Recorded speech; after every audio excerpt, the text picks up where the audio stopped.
Bonjour à tous, je suis Frédéric Fage, donc je suis salarié du groupe PENA, mais aussi administrateur de Fédérec. Et donc c'est dans ce cadre de la Fédération du recyclage que j'interviens, puisqu'il nous a été demandé par Recita de faire une petite vidéo pour vous expliquer un petit peu notre partie de cette septième journée technique, de comment répondre aux enjeux de tri et quels leviers pour améliorer le recyclage en région. Effectivement, Fédérec est du coup en plein dans le sujet.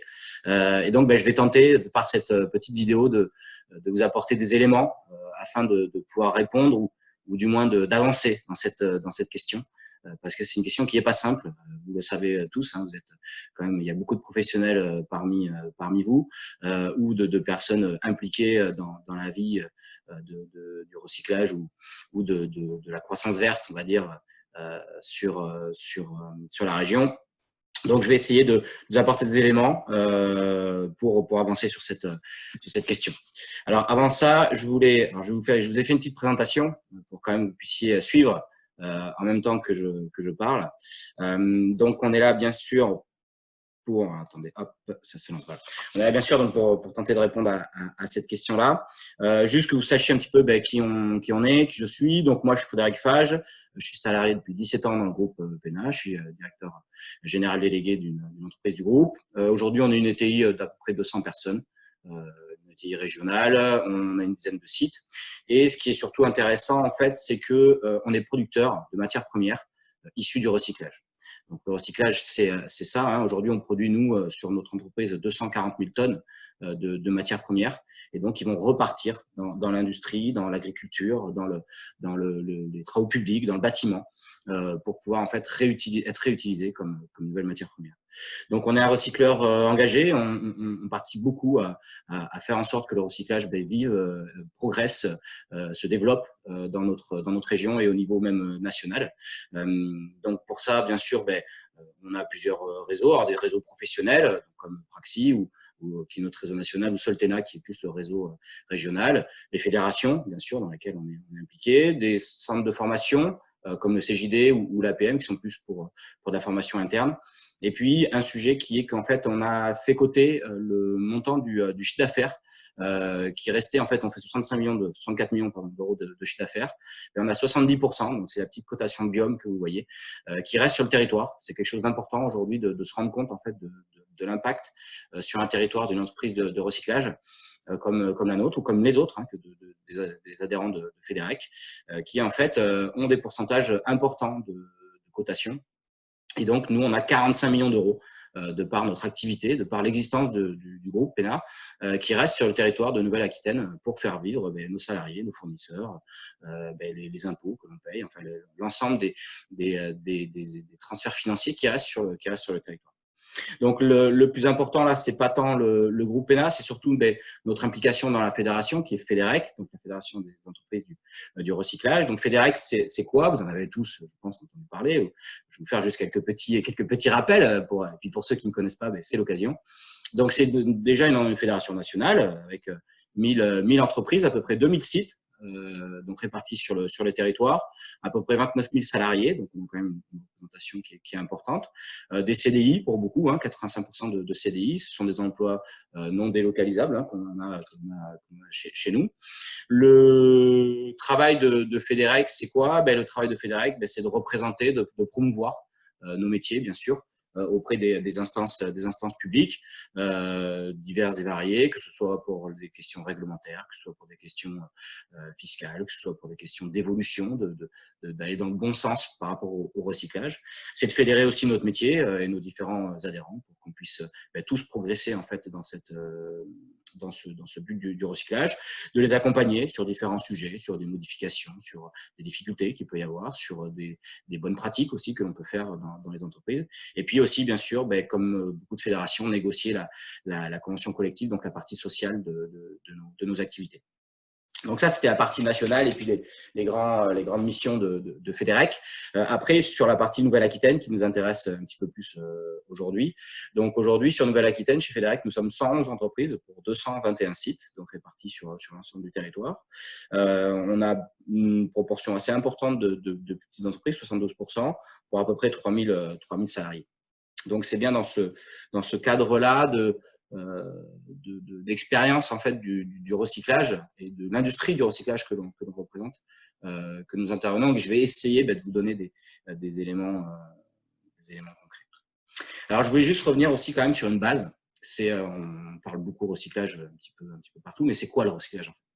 Donc, je suis reparti d'une définition, hein, le recyclage. Donc, définition du Larousse, c'est l'ensemble des techniques ayant pour objectif de récupérer des déchets et de les réintroduire dans le cycle de production dont ils sont issus. Donc, ça, c'est la base. Donc, effectivement, nous, notre métier, il va de la récupération des déchets, c'est-à-dire de mettre le matériel, de déterminer la technique pour pouvoir collecter, récupérer le déchet chez le producteur du déchet.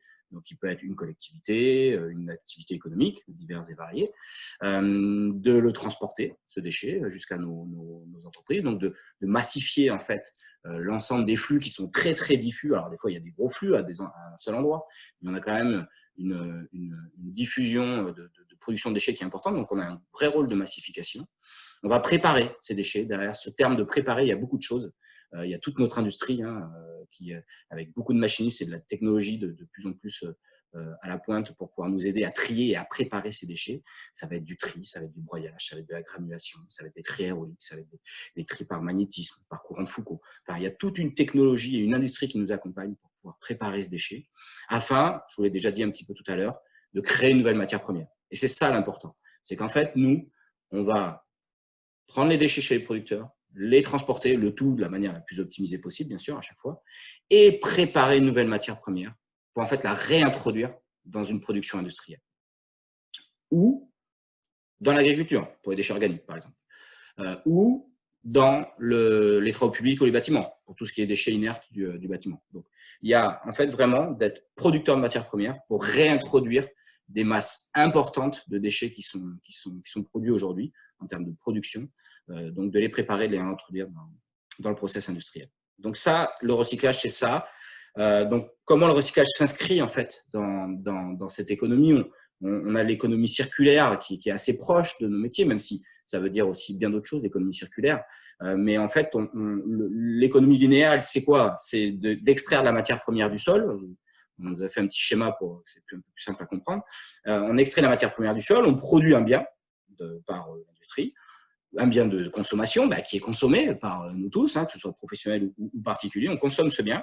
Et puis après, une fois qu'on a consommé ce bien ou sorti son emballage, enfin voilà, il y a plein d'étapes où il peut y avoir un déchet qui est produit. Pendant des années et des années et des années, on a produit ce déchet et on l'a éliminé. Donc l'élimination, c'est quoi? C'est l'incinération ou l'enfouissement, le stockage, les décharges.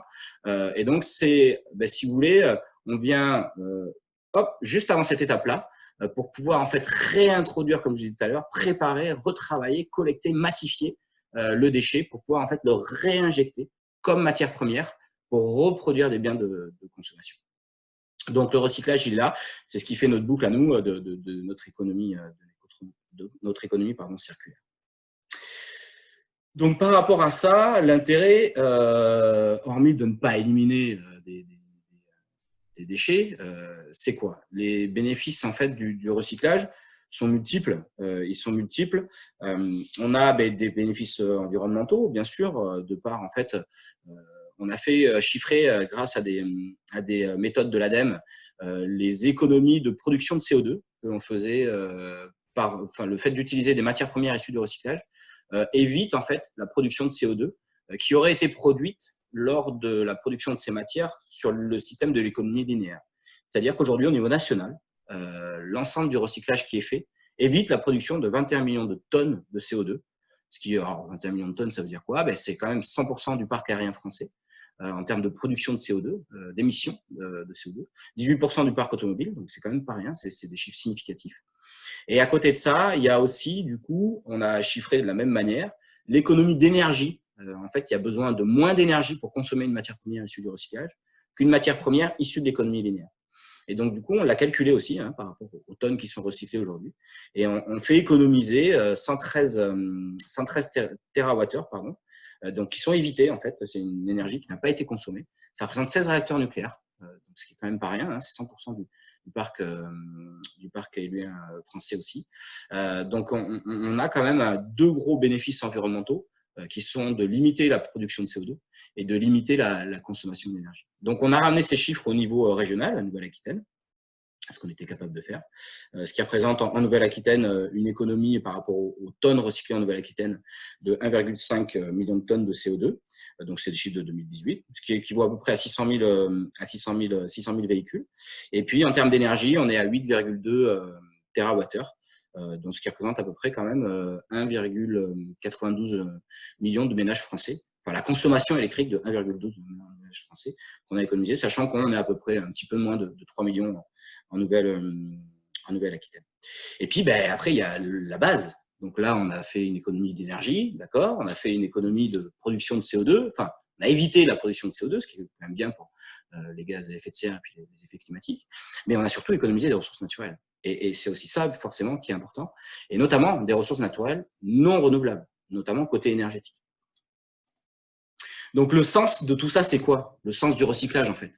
Donc là, je recule un tout petit peu. Le sens du recyclage, en soi, c'est quand même de ralentir le changement climatique. Le changement climatique, il est déjà engagé. Enfin, il n'y a plus de questions à se poser là-dessus, mais on doit essayer tous, dans notre chaîne, tous les maillons, de le ralentir et d'en minimiser un maximum les impacts. Donc, le recyclage aide à ça et travaille là-dessus. Parce que, en fait, on fait une économie de ressources naturelles qui ont un fort impact, alors environnemental, je l'ai mis en deuxième, mais aussi social. On sait très bien que les productions de matières premières, aujourd'hui, sont pas faites pour trop peu dans nos pays français ou même européens.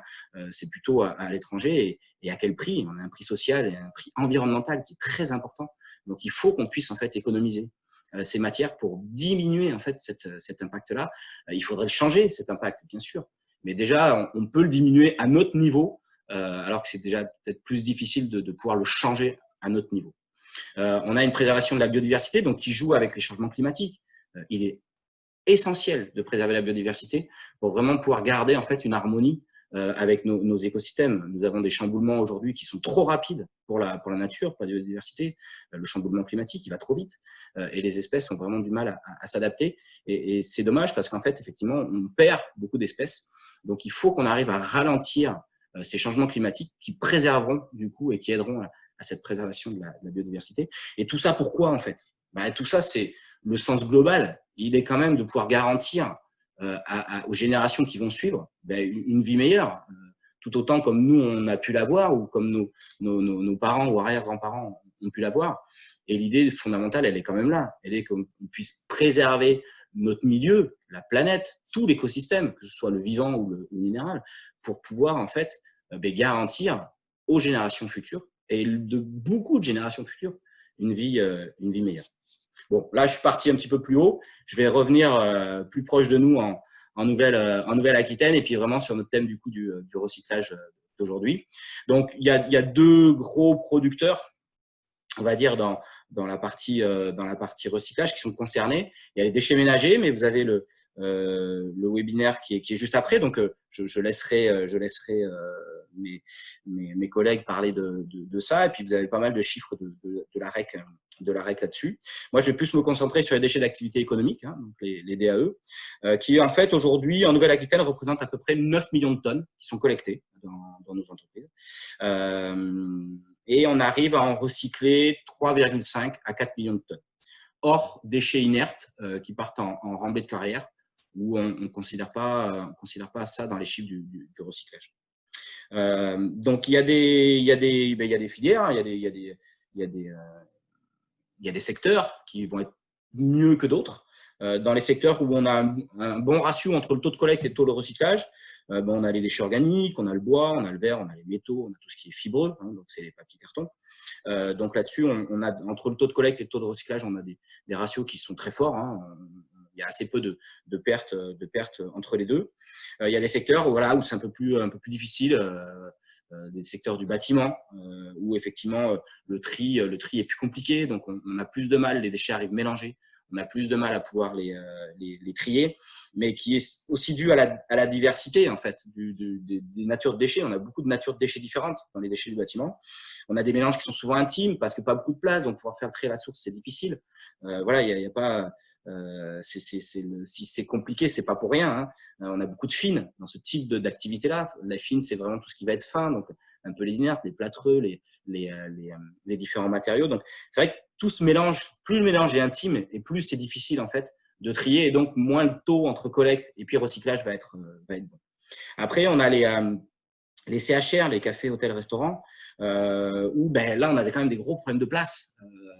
Les cuisines sont pas toujours faites pour ça. Les établissements, c'est assez nouveau pour eux, forcément. Aujourd'hui, il y a une réglementation qui s'est mise en place, mais qui malgré tout est pas si ancienne que ça. Donc, c'est quelque chose d'un peu nouveau. Bon, aujourd'hui, malheureusement, ils ont une autre crise à passer. Mais en tout cas, voilà, on sait qu'on a du travail et des choses nouvelles à créer pour eux, pour pouvoir augmenter les taux de recyclage. Donc après, je voulais juste vous évoquer un petit peu qu'est-ce qui, en fait, décide dans une entreprise le tri. Alors, c'est un ressenti, enfin, c'est plus qu'un ressenti, mais c'est une moyenne, c'est pas quelque chose où tout le monde est comme ça. Mais malgré tout, on a le côté économique, bien sûr, qui joue. Le fait que ce soit économiquement plus intéressant fait partie des premiers facteurs de décision du tri. Le côté réglementaire, voilà, après chacun peut avoir un peu son interprétation de la réglementation sans avoir des digressions complètes, enfin ou trop importantes. Mais du coup, le deuxième côté, le fait qu'on soit obligé de faire certaines choses de par la réglementation, aide forcément à ces décisions-là. Et puis l'environnemental qui arrive, malheureusement, qu'en 3. Mais d'expérience, moi maintenant, ça fait 17 ans que je travaille dans ce métier-là, ça évolue. Ça évolue, ça s'accélère depuis ces dernières années. Ça n'a pas trop bougé. Moi, je n'ai pas remarqué de grands mouvements. Mais voilà, depuis 2, 3, 4 ans, là, 5 ans, on voit que ça s'accélère. On a toute une idéologie générale en fait, qui évolue vers ça. On le voit beaucoup sur les circuits courts, sur l'économie circulaire, sur voilà, toute cette notion du Made in France. On le voit dans les médias, dans tout le marketing qui est fait aujourd'hui par les marques. Donc, on a quand même une évolution de l'impact, de la prise d'intérêt de l'impact environnemental et de la prise de conscience de l'impact environnemental. La crise du Covid-19 que l'on traverse aujourd'hui peut être un accélérateur de ça, justement, de cette prise de conscience. On est beaucoup à avoir pris conscience que voilà, on avait des choses tout autour de nous et on l'a vu pendant ces mois de confinement. Donc, voyons peut-être un aspect là du coup positif de cette crise qui serait voilà, un accélérateur de prise de conscience. Effectivement, c'est quelque chose qui peut se passer comme ça. Donc, quelques points forts, quelques points faibles. Voilà, on sait qu'il y a des choses sur lesquelles ça marche bien, d'autres qu'il faut encore qu'on travaille, qu'on évolue, et on est là pour ça. Et bien sûr, on fait tout pour avancer et puis vraiment pour maximiser le recyclage. Donc, dans les points forts, on a les métaux, je vous le disais tout à l'heure, hein, ça fait partie des activités où en fait, on a un taux entre la collecte et puis le recyclage qui est bon. Donc après, c'est d'augmenter le taux de collecte. Hein. Bon, les métaux ont une notion de valeur économique. Donc, c'est vrai que c'est quelque chose qui se trie assez bien aujourd'hui. On a des gros consommateurs locaux, notamment un local sur le sud de la région. Attention à l'Espagne. C'est vrai que, enfin, attention à l'Espagne, mais on a une proximité avec l'Espagne qui fait qu'il y en a quand même pas mal de flux qui partent chez les consommateurs espagnols, qui donnent de la compétitivité à l'industrie espagnole. Donc, soyons attentifs pour éviter de trop perdre cette compétitivité sur nos entreprises de Nouvelle-Aquitaine. On a le verre qui est en fait avec un taux de collecte, alors qui était un des premiers déchets ménagers. Là, c'est vrai que c'est plus l'aspect ménager. Il y a quelques activités professionnelles qui gèrent le verre, mais ça a été un des premiers déchets triés. Donc, on a un taux de collecte-recyclage, un ratio de collecte-recyclage qui est bon. On a aussi un gros consommateur industriel qui refait des bouteilles de verre en local, ce qui aide forcément au recyclage. Attention quand même aux pourcentages de verre qui sont quand même encore présents dans les déchets ménagers. Après, on a le bois. Donc, le bois, il va être séparé en deux catégories. La partie, ce qu'on appelle bois A ou bois naturel, non traitées, voilà, on va dire ça comme ça. Là, on a une forte production, on a une grosse industrie du bois en Nouvelle-Aquitaine, forcément, de par notre belle forêt. On a un maillage de chaudières, c'est beaucoup de la valorisation énergétique sur ce type de bois. On a un maillage de chaudières qui est bon entre des grosses chaudières industrielles et puis des plus petites chaudières industrielles ou collectives, de collectivités. Donc, on a un maillage qui est plutôt bon, donc on est plutôt fort sur le bois. Il y a le bois B, après, ce qu'on appelle le bois B, donc c'est plutôt le bois traité, les bois adjuvantés, les panneaux de particules, les meubles, les choses comme ça. Où là, c'est un peu plus fragile, même si effectivement, on a un gros consommateur de recyclage matière dans la région Nouvelle-Aquitaine. Mais malgré tout, on voit des fragilités sur cette filière. Il faudrait qu'on arrive à la diversifier, notamment avec des chaudières. On a aujourd'hui une réglementation qui permet, avec des traitements adaptés, bien sûr, d'utiliser ce nouveau déchet, ce déchet comme nouvelle matière première. Donc, il faut qu'on travaille ça. Et puis, en dernier point fort, je parlerai du CSR, donc le combustible solide de récupération. C'est une nouvelle filière par rapport aux autres qui sont un peu plus classiques, un peu plus anciennes. On a la présence de quelques gros producteurs de CSR, avec le précurseur de la filière nationale qui est sur la région Nouvelle-Aquitaine, qui est en Gironde. Et donc, on a une constante augmentation progressive de production et de consommation de ce type de produits. On arrive à faire des produits de qualité qui sont consommés. C'est la qualité qui assure les débouchés. C'est une doctrine qu'on essaye de se tenir. Donc après, on a la partie un peu point faible où il y a des sujets à travailler. Alors, je suis dans les grandes lignes, je ne vais pas rentrer dans chaque détail. On a le tri. Le tri est à travailler tout le temps. Et puis, il évolue tout le temps parce que les matières évoluent, les déchets évoluent, les matières premières évoluent. Les biens de consommation évoluent. Donc, on se réadapte en fait à chaque fois. Donc, c'est vrai que cette partie tri, on est toujours sensible à ça. On a un secteur qui est, comme je vous disais tout à l'heure, compliqué. Le bâtiment est un secteur compliqué parce que, la place, c'est des petits chantiers. Sur la partie artisanat, c'est pas simple forcément de faire le tri quand en fait on a juste quelques kilos de déchets, ou quelques centaines de kilos. C'est difficile de mettre 2-3 bennes pour pouvoir trier à la source. Pour ça, dans les pistes déjà qu'on pourrait évoquer, c'est le maillage territorial des déchetteries professionnelles.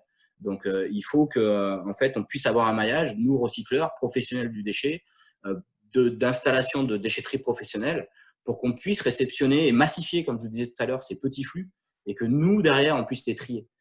Et qu'en fait, le tri qui ne peut pas être fait sur le chantier parce que trop petit, il puisse être fait quand même en deuxième rideau, je dirais, chez les recycleurs. Et donc, c'est vrai qu'on a du mal à avoir un maillage territorial important parce qu'on a une acceptabilité dans nos métiers qui est difficile. Et donc, peut-être que de voir à réserver des zones dans certains PLU stratégiquement par rapport au gisement de la région pourrait être une piste en fait à travailler pour pouvoir justement accepter des entreprises comme les nôtres sur des petits sites. À nous aussi de faire les efforts nécessaires pour rendre plus acceptables nos installations et on y travaille beaucoup. Mais c'est vrai que il peut y avoir des difficultés sur l'implantation d'un nouveau site. Dans les faiblesses, alors il est un peu fort ces faiblesses. J'ai mis aussi le CSR parce qu'en fait le CSR progresse, c'est une nouvelle filière qui avance bien, mais malgré tout, c'est quand même un outil important aussi pour répondre à la loi de transition énergétique qui nous demande de sortir 50%, comme vous le savez, des tonnes de l'enfouissement. Au niveau national, on va avoir 8 millions de tonnes à réorienter en fait sur le recyclage ou à pas produire. Je vous parlerai tout à l'heure un peu du mix de solutions. Mais aujourd'hui, c'est vrai qu'on a une capacité de production qui est plus importante que la capacité de consommation de cette énergie, de cette nouvelle énergie. Donc là, en termes de pistes, il faut qu'on développe cette filière énergétique pour en fait mailler le territoire avec des chaudières à CSR. La réglementation nous le permet maintenant. Avec Federec, on a mené pas mal de sujets pour pouvoir faire accepter cette réglementation. Donc, elle existe. Donc, il faut absolument qu'on arrive, que ce soit des chaudières industrielles ou des chaudières collectives, que l'État, l'ADEME, nous aide en fait à pouvoir porter des projets de ce type-là. Il peut y avoir aussi, alors c'est peut-être plus au niveau national ou européen, mais une fiscalité carbone, une taxation carbone qui doit évoluer pour justement favoriser ce type d'énergie par rapport à l'énergie fossile, que ce soit gaz, charbon ou pétrole, ou fioul lourd. qui sont encore majoritairement utilisés en termes de production d'énergie. Et on ne compte pas en fait l'impact écologique et environnemental de ces énergies. On regarde que le côté monétaire. Et oui, effectivement, surtout en ce moment, on le voit bien, le pétrole est au plus bas. Alors c'est bien et c'est pas bien. Voilà, on y voit l'effet court terme d'aujourd'hui parce qu'effectivement, c'est de l'argent que l'on ne dépense pas et qui joue en fait sur le pouvoir d'achat des gens. Et c'est important. Après, c'est l'impact plus long terme qu'il faut regarder aussi. C'est les deux. Le sujet est complexe. C'est pas tout blanc ou tout noir. Bon, mais en tout cas, il faut quand même essayer de prendre en compte de plus en plus les impacts écologiques de nos choix et de nos consommations pour pas regarder que l'impact monétaire pur. Un troisième secteur qui est un petit peu difficile, c'est un peu lié avec ce que je viens de vous dire en fait, c'est les plastiques. Alors, les plastiques, il y a plusieurs sujets. Il y a un sujet très, très actuel qui est le cours du pétrole qui est très bas et qui du coup fait que de pouvoir produire de la matière première issue du recyclage de plastique et d'être concurrentiel par rapport à une matière première vierge issue du pétrole avec un prix du baril trop bas, c'est difficile. C'est difficile. Et effectivement, on est toujours, nous, sujets, voilà, on est sur le marché des matières premières, donc on est toujours sujet à ces variations. Mais quand il y a vraiment des variations fortes, comme il se passe en ce moment avec le pétrole, les filières souffrent, le recyclage, elles souffrent, c'est sûr. Et donc, il faut qu'on arrive en fait alors de part de la fiscalité, mais aussi de part du tri. On a des notions de complexité sur les plastiques avec beaucoup de mix. Il existe beaucoup de types de plastiques différents. Et en fait, c'est très souvent que des plastiques sont mixés. Donc, c'est aussi dans l'éco-conception qu'il faut travailler pour pouvoir limiter un petit peu cette complexité, ce mixage de plastique qui, pour nous, nous ou le producteur du déchet, ça rend un tri impossible ou très difficile parce que voilà, il y a cette mixité qui fait qu'on ne peut pas avoir une matière d'un côté et une autre matière de l'autre et qui est essentielle pour pouvoir faire du recyclage et des nouvelles matières premières. Donc, pour ça, effectivement, c'est d'aider et de sensibiliser, de faire une forte sensibilisation au tri à la source, un maximum, à l'éco-conception, et puis aider aussi les industriels à pouvoir en fait, investir dans le fait de pouvoir incorporer des matières premières plastiques issues du recyclage. Donc après, hormis les filières de déchets même, ce que je voulais évoquer, c'est quand même qu'on a d'autres points forts en Nouvelle-Aquitaine qui sont un territoire d'innovation. On a beaucoup d'innovations en Nouvelle-Aquitaine, que ça provienne des collectivités ou du monde associatif. On voit beaucoup d'initiatives qui sont innovantes de par le fait que ce soit proposé, réfléchi, travaillé et communiqué. On a aussi pas mal d'investissements et d'innovations qui arrivent de par les recycleurs de Fédérec sur des innovations de matériel, sur des innovations de process, sur du temps humain passé. On passe beaucoup de temps à travailler des nouvelles filières et à essayer justement de pouvoir produire des nouvelles matières premières. Donc, on a quand même un territoire d'innovation. C'est un territoire et un secteur d'activité qui est porteur d'emploi. Aujourd'hui, on a du mal à recruter dans nos entreprises. Pourquoi ? Je ne sais pas. Il y a une certaine pression sur certains postes. Il y a des postes où on a plus de mal que d'autres, bien sûr. Mais malgré tout, on crée de l'emploi, on est en progression constante sur nos entreprises. C'est des emplois non délocalisables, donc c'est quand même quelque chose qui est un point positif que je voulais apporter. Et puis on a une région voilà, qui nous aide. Les élus de la région sont assez porteurs sur ces domaines de l'écologie et de l'environnement. On a des réseaux qui sont des réseaux régionaux, dont parle aujourd'hui, et c'est pour ça qu'on est là ensemble aujourd'hui d'ailleurs, que c'est Soltenar, Recita, ou alors des initiatives de territoire avec Nouvelle Ère. Bon, je n'ai pas pu tous les citer, mais on a quand même pas mal de mouvements qui sont faits pour favoriser en fait la liaison entre les acteurs du territoire et qui aident vraiment à avancer dans ce secteur. Donc maintenant, les leviers. On va rentrer un peu plus dans le vif du sujet. Les leviers qu'on peut essayer de déterminer pour améliorer le recyclage. Je voulais juste faire un petit aparté avant de parler des leviers même. C'est qu'en fait, le recyclage, ce ne sera pas la baguette magique. ce ne sera pas la baguette magique. C'est un mix de solutions qu'il faut qu'on arrive tous à trouver pour atteindre cet objectif, l'objectif qui est repris dans le plan, hein, le plan régional de prévention de gestion des déchets, et qui du coup va dans le sens de la loi de transition énergétique. Donc il faudra qu'on ait de la prévention, il faudra qu'on produise moins de déchets. Donc après, on ne pourra pas ne plus produire de déchets non plus, forcément. Donc il faudra qu'on puisse réutiliser, favoriser les initiatives de réemploi, tout ce qui effectivement peut refaire un tour en termes d'usage initial, c'est une bonne chose. Mais c'est pareil, c'est des flux qui sont malgré tout quand même, qui ont du mal en fait à pouvoir gérer l'ensemble de la masse qui est produite en termes de déchets.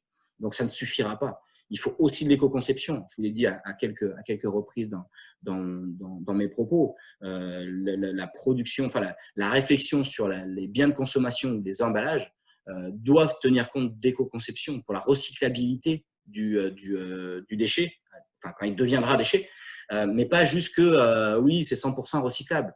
Non, c'est que ça puisse être vraiment techniquement recyclé. Et donc, en fait, on est même, nous, à proposer au niveau national un centre d'expertise du recyclage avec un collectif de plusieurs mondes, que ce soit les professionnels du recyclage, bien sûr, mais d'autres instances pour en fait valider, et on essaie de travailler là-dessus pour valider le fait que oui, ce produit pourra être recyclé une fois qu'il sera en fin de vie. Et pas essayer de faire des mix, parce qu'on a beaucoup d'exemples de produits et de matières qui fait que, oui, les matières, si elles n'étaient pas mélangées entre elles, elles sont recyclables, c'est vrai, mais elles ne pourront pas être recyclées en l'état. Donc, il y a toute cette notion d'éco-conception qui monte, hein, c'est des solutions qui viennent de plus en plus, et tant mieux, il faut, on est vraiment dans un mix de solutions. Le recyclage, bien sûr, avec tout ce que je vous ai exposé, alors plutôt le recyclage matière, qui est quand même dans le recyclage, qui est le premier à privilégier, et puis qui a celui aussi un intérêt économique supérieur. Puis le recyclage énergétique, le fait de produire, notamment le CSR, le fait de produire un combustible et d'œuvrer comme un producteur de combustible et pas comme un traiteur de déchets. Aujourd'hui, nous, on se positionne comme producteur de combustible chez PENA et pas comme traiteur de déchets. Donc, on répond à un cahier des charges, on répond à des industriels qui vont consommer ce combustible dans leur outil et qui s'attendent du coup à une qualité et une régularité qu'on leur garantit. Et puis, l'élimination, malgré tout, on n'est pas. Enfin, l'élimination est à sa place, elle est importante. Il y a des déchets qu'on n'arrivera pas à recycler, enfin qu'on n'arrivera pas à ne pas produire, qu'on n'arrivera pas à réutiliser, qu'on n'arrivera pas à éco-concevoir encore des produits de consommation, qu'on n'arrivera pas à recycler parce que trop mélangé, parce que techniquement pas possible encore. Voilà, donc il faut de l'élimination. Le tout après, donc soit l'incinération et l'enfouissement qui représente l'élimination, mais le tout étant effectivement, c'est ce que nous amène la loi, hein, de remonter un petit peu voilà, les flux vers le recyclage, qui soient mieux conçus, qu'il y en ait un maximum qui puisse être réutilisé en usage, et puis idéalement qu'il y en ait de moins en moins qui soient reproduits. Donc voilà, je voulais déjà faire cette petite parenthèse sur le mix solution, ça me paraissait important.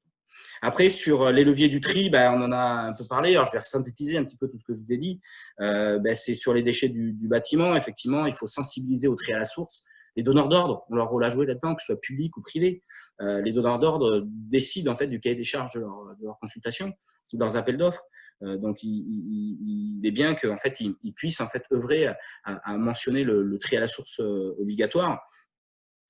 Pour développer ça aussi, c'est le maillage territorial hein, que je vous ai évoqué, avec l'acceptabilité de nos installations pour pouvoir gérer l'ensemble des flux qui arrivent soit en monomatière, soit en mix matière, en ce qu'on peut appeler l'ancien DIB ou le déchet non dangereux en mélange, pour qu'on puisse, nous, recycleurs, en deuxième rideau, le trier et qu'il ne parte pas en élimination, puisqu'en fait, il n'est pas trié.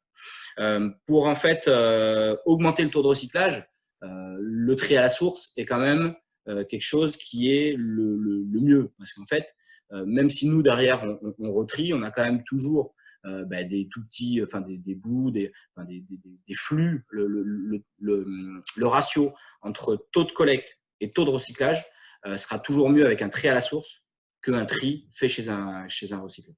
Donc, il faut essayer de privilégier le tri à la source, tant sur la proposition que l'on doit faire en tant que professionnel du déchet à nos producteurs, à nos clients, aux producteurs de déchets, que aussi voilà, dans la demande du client de vouloir trier à la source ces déchets.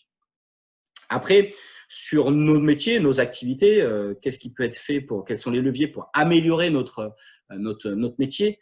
C'est des questions, il y a plusieurs pistes, hein. Il y a des questions de fiscalité. Aujourd'hui, on peut aider les recycleurs en revoyant la gestion de la TGAP, qui est la taxe générale sur les activités polluantes, qui est une taxe en fait qui s'applique à l'ensemble des déchets qui vont en élimination. Et c'est vrai que nous, ce qu'on essaie de voir, c'est que en fait, cette taxe puisse être réduite sur des flux qui sortent de nos installations, parce qu'on a garanti un tri maximum des flux de déchets en mélange qui nous arrangent, qui arrangent à faire les matières premières issues du recyclage.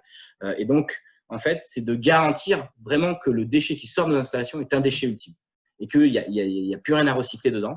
Donc, qu'on puisse avoir en fait une TGAP adaptée à ça, avec une notion de label, hein, et avec des contrôles de personnes et d'entreprises extérieures, hein, avec une rigueur vraiment poussée pour pouvoir garantir cette fiscalité réduite. C'est aussi de nous aider à faire muter un petit peu nos flottes, que ce soit de camions, d'engins de manutention, de ralentir la remise en cause de la fiscalité avantageuse du GNR, du gasoil non routier, donc qui est utilisé pour tous les engins, de nous aider à transférer sur de l'aide à l'investissement, hein, sur de l'électrique par exemple pour tous nos engins de manutention, ou sur des bio-GNV pour nos moyens roulants aussi, pour les camions, l'ensemble de la flotte que l'on a. Donc effectivement, c'est de l'aide à l'investissement, hein, par rapport à aussi ces investissements de matériel roulant ou chargeuse, pour nous faire aussi passer à des énergies plus acceptables, électriques, bio-GNV, hydrogène. Enfin, il y a toute cette typologie d'énergie qui arrive en ce moment dans nos métiers.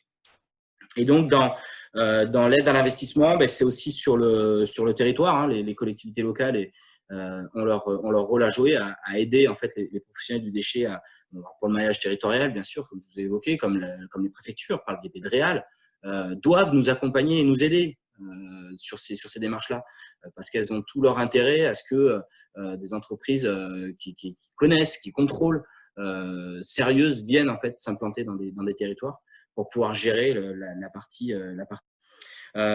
Sur la partie emploi, effectivement, donc on a l'aide au recrutement, comme je disais tout à l'heure, on a un métier une activité qui progresse, et donc tout ce qui va être formation, apprentissage, sensibilisation du public, et puis aussi peut-être transfert par rapport à la crise actuelle, on va voir un peu comment ça se passe, mais économiquement, j'ai peur que ce soit compliqué pour certains secteurs, mais qu'on puisse en fait du coup récupérer, reformer des gens d'autres domaines d'activité et qui puissent venir sur le recyclage. Donc, on a un dernier gros levier qui est, je pense que vous l'avez compris, je l'ai dit à plusieurs reprises dans cette petite vidéo, qui est en fait la consommation des matières premières issues du recyclage donc de nos entreprises. C'est favoriser leur consommation face à celle de l'économie linéaire. Donc, de par la fiscalité, de par prendre l'impact écologique qui est à monétiser, parce qu'en fait, cet impact écologique, aujourd'hui, il n'est pas monétisé. Donc, c'est vrai que c'est difficile pour nous, des fois, de se battre face à ça, à ces matières premières qui arrivent de l'économie linéaire, parce que, en fait, l'impact écologique, l'impact social n'est pas monétisé, et donc, forcément, monétairement, on a du mal à être compétitif. Donc là, c'est sûr des décisions qui sont au niveau national ou même européen. Mais bon, les régions ont leur rôle à jouer pour en fait pouvoir nous aider l'idée, c'est quand même de favoriser la consommation de ces nouvelles matières premières. Donc, en Nouvelle-Aquitaine, qu'est-ce qui pourrait être fait concrètement? C'est une mise en relation, en fait, vraiment sur l'ensemble du territoire, parce qu'il faut quand même un territoire assez large pour avoir des industriels consommateurs de matières premières. C'est difficile de faire ça sur des territoires trop petits, mais de mettre en relation la chimie, l'agroalimentaire, le bois, la métallurgie, le plastique, les matériaux, pour en fait connaître les natures de matières premières et leurs exigences en termes de matières premières qu'ils consomment, qu'ils ont besoin pour pouvoir exercer leur domaine d'activité, d'établir déjà nous celles que l'on produit dans les industries du recyclage, et que en fait et de voir pour faire matcher les deux. Et si il y en a qui peuvent matcher certainement, il y en a qui matchent déjà d'ailleurs, mais comment faire progresser en fait cette relation entre le monde industriel de la consommation de matières premières et puis notre monde à nous de l'industrie du recyclage qui en produit des nouvelles, pour qu'en fait on puisse aller vers répondre au cahier des charges de ces industriels pour leur produire des nouvelles matières qui puissent consommer localement avec de l'emploi local, non délocalisable, afin de vraiment faire progresser les taux de recyclage. Après, en termes de territoire, là c'est plus au niveau région, mais collectivité aussi, et donc territoire un petit peu plus, que ce soit départemental ou suivant les différentes EPCI, c'est de favoriser ou d'initier, d'inciter quand il y a des nouveaux projets d'industrie qui se montent, alors ce qui est malheureusement pas tous les jours, hein, je sais, mais en tout cas, quand il y en a qui arrivent, des inciter peut-être à augmenter un peu quelques pourcentages de subventions, s'ils portent aussi un projet d'incorporation de matières premières issues du recyclage. Donc ça, c'est des choses très concrètes qui peuvent être faites en région. Pardon, c'est ce que je viens de vous dire. Donc pour conclure, donc vous l'avez compris, il n'y a pas de solution unique, il n'y a pas de miracle. Vous attendiez pas, je pense, à ce que je vous annonce un miracle. Hein. Donc c'est quand même un mix, hein, solution qui nous aidera en fait à répondre à ces objectifs. Et chacun a son rôle. Il n'y a rien à opposer, il y a tout à compléter. Chaque rôle vient se compléter. Et le tout, c'est de pouvoir équilibrer, de trouver une harmonie entre les différents rôles de chacun. Il faut qu'on produise moins de déchets. Il faut qu'on réutilise des objets d'usage qui en fait des fois partent trop souvent, trop rapidement à l'élimination ou au recyclage même. Il faut que ça puisse refaire un tour de consommation d'usage. Il faut qu'on ait de l'éco-conception, il faut qu'on ait du recyclage et on a besoin encore de l'élimination. Donc, on a vraiment ce mix à trouver. Je vais reprendre les notions de tri à la source qui sont importants. Favoriser le tri à la source, tant dans la proposition de nous, professionnels du déchet, de proposer du tri à la source, un maximum, mais par contre, pas proposer du tri à la source qui n'a pas de sens. C'est-à-dire que quand vous allez trier, par exemple, voilà, j'ai du carton, j'ai un petit peu de carton dans ma benne de déchets en mélange. Bon, très bien, mais je veux absolument une autre benne. OK, bon, on va porter en fait sur 50 km une benne qui va faire 750 kg, qui va peser 750 kg de carton, et on va faire 50 km, 1 heure de rocade avec un camion qui consomme 40 litres au 100. Là, ce tri à la source-là n'a pas un sens total parce que l'impact carbone est énorme. Donc, il faut absolument avoir un tri à la source, mais avec du sens. Et donc, ça, nous, professionnels du déchet, on sait vous expliquer ce sens-là. Et on peut discuter avec vous par rapport à vos besoins et à vos critères, que ce soit un critère économique ou une sensibilité environnementale plus forte. On est là pour en fait vous apporter ce conseil qu'on vous doit pour justement que ce puisse être cohérent, voilà, qu'on ait une cohérence, une harmonie globale avec tout ça. Après, c'est de nous accompagner à nous aussi, industriels du recyclage, de par voilà, nous faciliter le maillage territorial, nous faciliter la formation, la sensibilisation à nos métiers sur le recrutement. On a des gros problèmes en maintenance, en chauffeur de recrutement. Nous aider pour qu'on puisse continuer notre innovation, qu'on puisse continuer nos investissements. Les tri mécanisés, industrialisés, ils coûtent beaucoup d'argent. C'est des vrais outils industriels avec une vraie technologie. Donc, on investit quand même très régulièrement. On a des forts taux d'investissement dans nos métiers. Donc, et puis, en plus, les solutions évoluent, bougent tout le temps.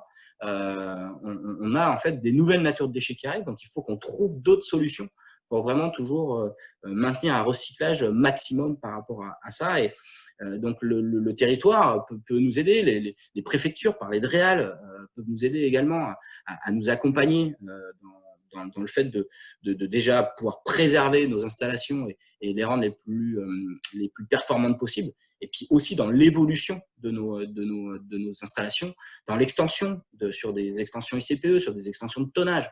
Donc, de nous aider en fait à pouvoir gérer en fait l'évolution, la croissance que l'on connaît aujourd'hui. Et là, les DREAL ont un rôle important à jouer, à nous accompagner là-dedans. Et puis après, le dernier, je vous l'ai dit, je le garde pour la fin parce qu'il n'y a pas de recyclage sans consommation de matières premières issues du recyclage. Donc, on aura beau collecter de manière super avec des camions qui consomment pas beaucoup, une énergie qui est quand même plus noble. On aura beau super bien trier, faire le tri à la source. Si on n'a pas de consommation de nos matières premières que l'on produit, on n'aura pas de recyclage. Donc, on a un vrai sujet en fait de réindustrialisation de nos territoires, ce qui n'était pas forcément quelque chose de ces dernières années. Mais il faut pouvoir incorporer plus de matières premières issues du recyclage dans celles qui en consomment déjà. Il faut pouvoir le faire dans celles qui ne le font pas. Et il faut aussi, du coup, dans les nouveaux projets industriels, pouvoir incorporer immédiatement, dès le début, des matières premières issues du recyclage. Donc, c'est vraiment de trouver un lien, en fait, de maintenir, de favoriser ce lien entre les industriels pour qu'on puisse faire matcher, comme je disais tout à l'heure, les différents flux de matière et les différents besoins. Donc voilà, bah écoutez, j'espère que j'ai pas été trop long. Je voulais vous essayer de répondre à cette question de quels pouvaient être les leviers. Donc je remercie Recita de nous avoir donné cette petite tribune et puis espérant vous avoir apporté des éléments concrets. Et puis rappelons-nous, hein, on est une chaîne, tout le monde est important dans cette chaîne-là. Chaque maillon a sa place. On n'y arrivera pas soit l'un soit l'autre. C'est tous ensemble qu'on pourra arriver à répondre à ces objectifs de la transition énergétique et puis de répondre à l'objectif de notre plan régional qui est ambitieux. Voilà, merci beaucoup. Au revoir.